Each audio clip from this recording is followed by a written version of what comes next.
बापरे बाप, आज या रस्त्याच्या बाजूला काय विषय चालू होता काय माहिती. काय विषय झालता ते सांगतो, फक्त व्हिडिओ पूर्ण पहा. तर नमस्कार मित्रांनो, आज माझ्या पुण्यातला शेवटचा दिवस होता. मग मी माझ्या भाऊ आलो नाश्ता करायला, कारण की आम्हाला दोघाले कन्नारून भुका लागल्या होत्या. मग सगळ्यात पहिले एसटीत बसून घेतलं. तर विषय असा झालता की काल मी कॉलेज पाहायला गेलतो, पण पुण्यात एकटं म्हणल्यावर फिरायचा लय कटा येते, म्हणून मी आज करणले बी बोलावून घेतलं.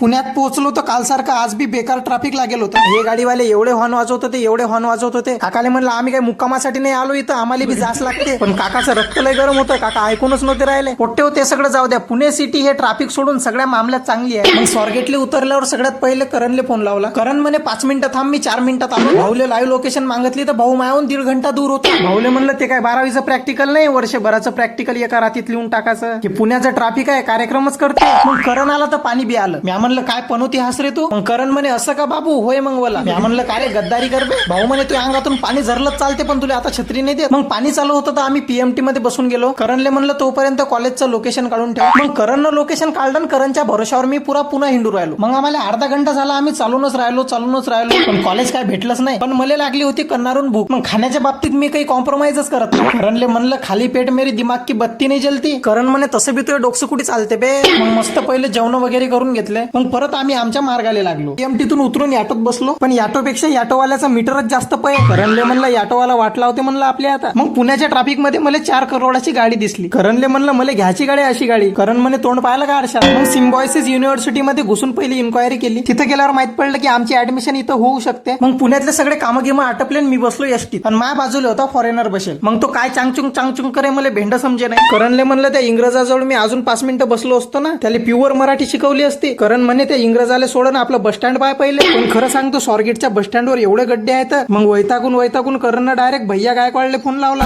भैया गायकवाड म्हणत 5 मिनिटं थांबा, 2 मिनिटात तुम्हाला डांबरची गाडी पाठवून देतो. मग मी म्हणलं आमच्या समाजसेवक करणले थांबून ठेवतो, पण मी जातो घरी. पण मला बी आज काय खात चढली होती काय माहित. मी डायरेक्ट ड्रायव्हरच्या कॅबिन मध्येच बसलो. कॅबिन मधले सगळे वायरन गिर बाहेर निघेल होते. तुम्हाला खोटं नाही सांगत, एवढ्या डेंजर गाडीत बसलो मी. म्हणलं यातनी काय झालं ना तर डायरेक्ट कार्यक्रमच होते.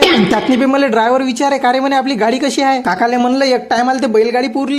खरं एक गोष्ट सांगतो, एसटी महामंडळवाल्यांना जेवढ्या बी हे जुन्या गाड्या आहेत ना ते बंद करायला पाहिजे. पण जाऊ द्या, ते त्याचं पाहत बसतील. पण तुम्ही काय पाहू राहिले, लाईक आणि फॉलो करून घ्या, कारण लवकरात लवकर आपल्याला 1000 फॉलोअर कंप्लीट करायचे आहेत.